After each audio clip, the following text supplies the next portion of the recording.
I'm also looking into filing a bill that will ban the use of tarpaulin during elections because the tarps takes about 1,000 years to decompose. Patay na po tayong lahat, nandiyan pa ang mga tarp na may mga pagmumukha natin lahat. The tarpaulins end up in landfills and sometimes in bodies of water too, causing pollution and flood. We have to continue working on more laws that would reverse the damage we have done. Again, I commend the effort of MFS, my favorite senator, Lauren Legarda. I would like to associate myself with the privileged speech of the very intelligent and beautiful Senator Lauren Legarda, Madam.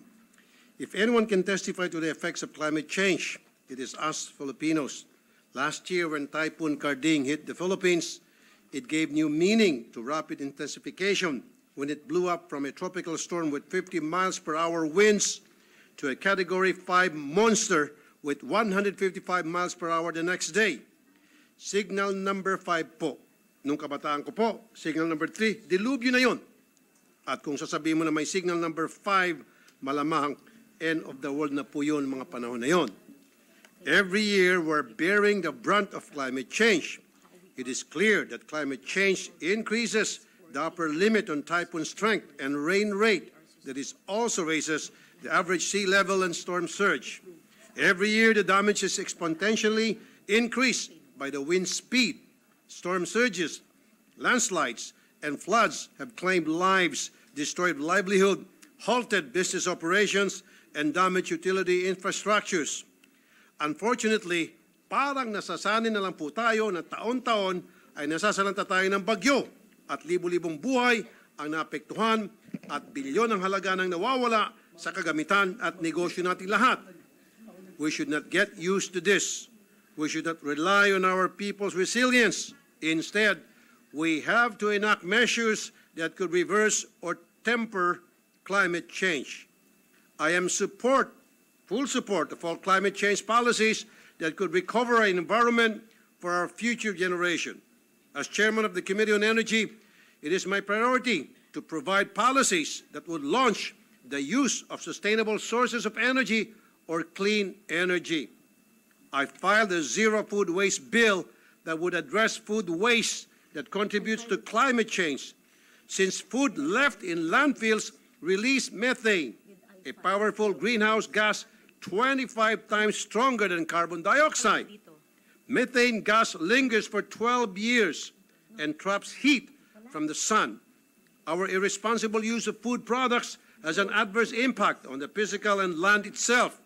Moreover, it harms the biodiversity of the environment ecosystems. Thank you, Mr. President. And by the way, Madam Senator, yung inyo pong suggestion kanina, noted po yun. Isi-share ko po yan sa aking mga subscribers. Yung pong inyong lahat ng programa sa climate change at sa mga food security.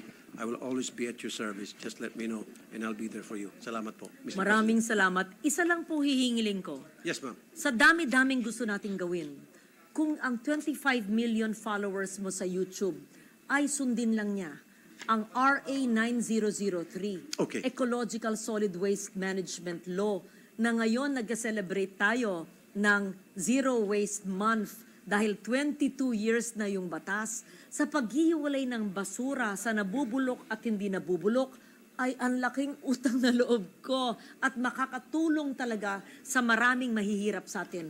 Pagkatapos po ng ating sesyon, kasama ng inyong mga staff, tignan po nyo ang mga ehemplo kung paano ang dumi ng karagatan at ng informal settler areas nakakaawa dahil sa napakaraming plastic na hindi po sinesegregate o hinihiwalay ang basura.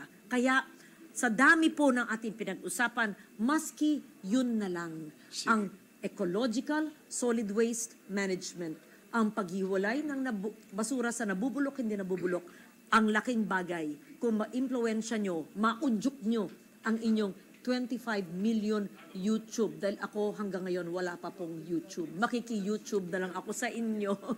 Thank you very much, Mr. President. Well said. Done na po yun. I'll do it, as you say. Thank you po. Thank you, Senator Tulfo. And before we recognize the majority leader, we'd like to commend our Senate President Pro Tempore for consistently fighting and advocating issues on preservation of environment. Kahit na para ka bang lone voice before, nobody cares about the environmental issues before. But clearly, it's a clear and present danger that we really have to act with urgency regarding global warming and climate change. So we commend our Senate President Pro Tempore for that. Thank you very much, Mr. President.